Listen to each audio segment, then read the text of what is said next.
Atau misalnya bisa juga sampai anak itu sunahnya anak itu sampai usianya baligh gitu ya. Nah misalnya yang udah tua nih, udah 40 tahun, 50 tahun belum akikah misalnya ya Bu, boleh juga Bu kita akikah Ibu ya. Jadi wujud syukur kepada Allah Subhanahu wa Ta'ala telah lahirnya anak ke dunia ini. Semoga anaknya menjadi anak yang soleha, berakhlakul karimah, ya Bu, dimudahkan urusannya, sukses dunia dan akhiratnya. Kedua adalah akikah itu Bu, anak itu masih tergadai. Selama dia masih belum akikah, masih tergadai. Apa yang masih tergadai? Anak itu Bu nanti akan memberikan syafaat untuk kedua orang tuanya. Jadi dia masih tergadai tuh kalau dia masih belum diakikahin. Jadi diakikahin dulu biar nanti dia itu udah tertebus dan dia insya Allah nanti bisa memberikan syafaat untuk kedua orang tuanya. Akikah juga Bu dalam rangka silaturahim, memberikan makanan kepada saudara, tetangga yang membutuhkan, ya Bu ya.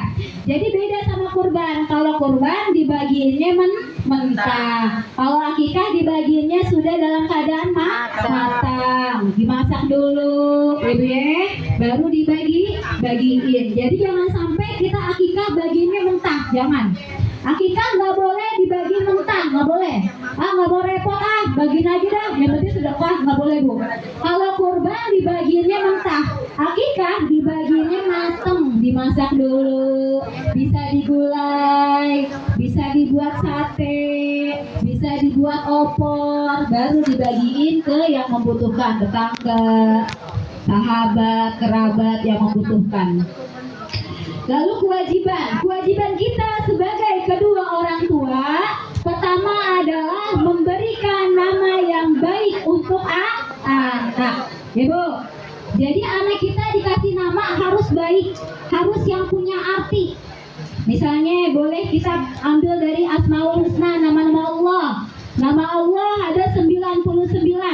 Dikasih nama Abdur Rahim, Abdur Rahman, Abdur Rauf, atau kita boleh juga pakai nama Muhammad depannya, Muhammad Akbar, Muhammad Ghazali, atau Ahmad, ya Bu ya. Boleh nama Muhammad, boleh Ahmad. Muhammad adalah nama Rasulullah terkenal di dunia, dikenalnya Muhammad. Sedangkan Ahmad, nama Rasulullah di langit, terkenalnya dengan Ahmad. Jadi boleh Ahmad, boleh Muhammad. Orang yang diberi nama Muhammad atau Ahmad biasanya Bu masuk surga dulu. Amin. Ibu, makanya Ibu punya anak laki-laki, punya keponakan laki-laki, punya cucu laki-laki, buru-buru kasih nama Muhammad. Jangan jadi takut keberatan nama, nggak boleh. Ini nama Muhammad, nama Ahmad, nama yang sangat berkah. Kalau dia masuk surga duluan tuh. Bagi yang nama Muhammad atau Ahmad. Takutnya nanti kita punya cucu, yang kedua perempuan. Yang pertama dikasih laki-laki, Ibu ya. Yang kedua perempuan, ketiga perempuan, buru-buru dah. Kalau dapat yang pertama namain Muhammad, namain Ahmad. Lalu orang yang ada di rumahnya ada nama Muhammad atau Ahmad, rumahnya tidak akan fakir, tidak akan kekurangan makanan, tidak pernah yang namanya itu sampai nggak bisa makan, hari itu nggak bisa Bu. Nama yang nama Muhammad atau Ahmad namanya akan berkah, ya Bu. Jadi kita sandaran kita kepada agama Islam. Jadi namain anak yang bagus-bagus, Aisyah, Fatimah, nih ya Bu ya, Jasmine, Larfir, Ramla, ya bagus juga ya Bu ya. Kita doakan menjadi anak yang soleh. Amin. Amin ya Rabbal Alamin. Kedua, kewajiban seorang orang tua kepada anaknya memberikan sandang, pangan, papan. Ya Bu ya. Jadi kewajiban kita tuh memberikan pakaian kepada tuh anak, memberikan makanan kepada anak, menyiapkan anak tempat tinggal. Kita juga sebagai istri harus banyak-banyak bersyukur. Berapapun pendapatan suami kita syukuri. Oh bisanya segini ngasihnya, alhamdulillah. Oh bisanya banyak, alhamdulillah. Karena hidup itu Bu bagaikan roda. Kadang kita banyak uang, kadang kita nggak punya banyak uang. Kadang kita makanannya enak-enak, kadang kita nggak bisa makan sama sekali. Apalagi rumah tangga adalah ibadah yang paling panjang, adalah menjalankan ibadah rumah tangga. Jadi tuh ada kalanya kita kesusahan, ada kalanya kita bahagia, ada kalanya kita kelapangan, ada kalanya kita kesempitan.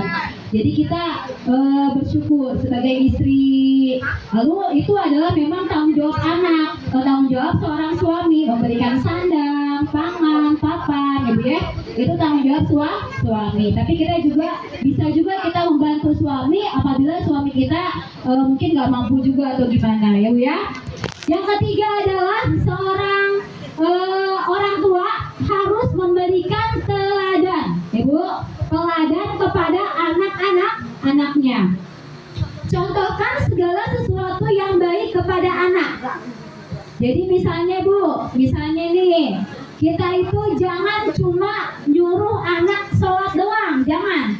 Tong, sholat tong. Tapi orang tuanya nggak sholat. Boleh nggak Bu? Boleh nggak Bu? Jadi kalau kita misalnya nyuruh anak sholat, ya kita sholat dulu. Jadi tunjukkan teladan yang benar-benar real, benar-benar sesungguh-sungguhnya gitu.